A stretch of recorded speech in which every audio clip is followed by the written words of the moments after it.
The Knicks have now won 8 in a row and have taken over the fourth seed in the East as this team has proven to be more than just a pleasant surprise for basketball fans this season.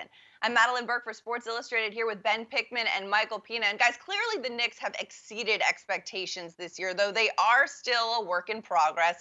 Michael, what needs to happen for the Knicks to take another step forward? Well, the Knicks have a few key elements worth building on. The first is their identity. They've adopted the personality of their new head coach, Tom Thibodeau, and play a grinding, defense first brand of basketball. And going forward, they can acquire players who fit that approach and can hopefully elevate it to an even higher level. The second element is they finally have young players who are worth building around. So you have RJ Barrett, who has made a significant leap this season. His three-point shooting is up. He's improved on and off the ball defensively. Emmanuel Quickly is going to be recognized on some Rookie of the Year ballots. I don't think he'll win, but being recognized is nice. Mitchell Robinson is a bouncy 23-year-old rim protector with a pretty high ceiling. Obi Toppin is an athletic blue chip talent, and Julius Randle, far and away their best player and their only All-Star, is only 26 years old. So whatever they do with all their cap space, because they have a ton of it this summer, so long as they keep developing that core, they maintain kind of cap flexibility long term in a way that the Knicks tend to not do every single time there's a light at the end of the tunnel. Their future should be even brighter than their present day.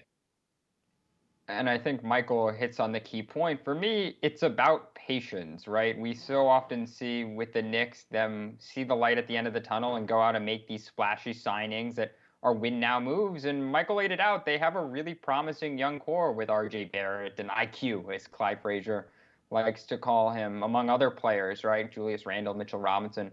Michael listed the names, but patience for me is the first thing that will be really interesting to see if the Knicks exhibit that this offseason and going forward. This is a team clearly on the up and up, but if they splurge on someone like Victor Oladipo, I think they make for an easy regression candidate potentially. Or does Kyle Lowry really make them that much better if they want to splurge on him this summer, right? I do think there's still a sizable gap in the Eastern Conference between teams like Philly and Brooklyn and Milwaukee and the Knicks. The Knicks are a great story this year.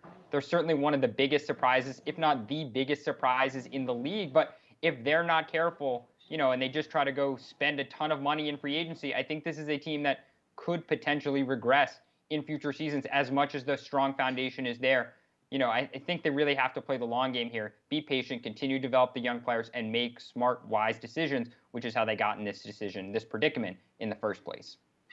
Yeah, I mean, you guys have both alluded to the young core that this team has. And as Michael said, that defensive identity that Thibodeau has instilled. I mean, they're the best in the league in terms of points allowed, field goal allowed, threes allowed, and opponent field goal percentage on the defensive end of the court. And that is great for this young core.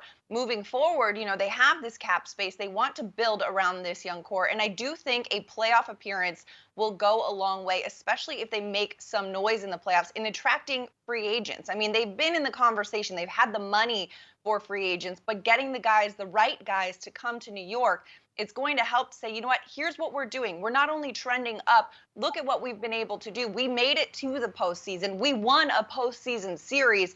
You can be the guy that comes and elevates us to that next level, because a guy coming to sign as a free agent, it's a big task to go to bring a team from zero to hero. But when you see a team on its way up already, you can get on the elevator on the fourth or the fifth floor and ride it up to the penthouse.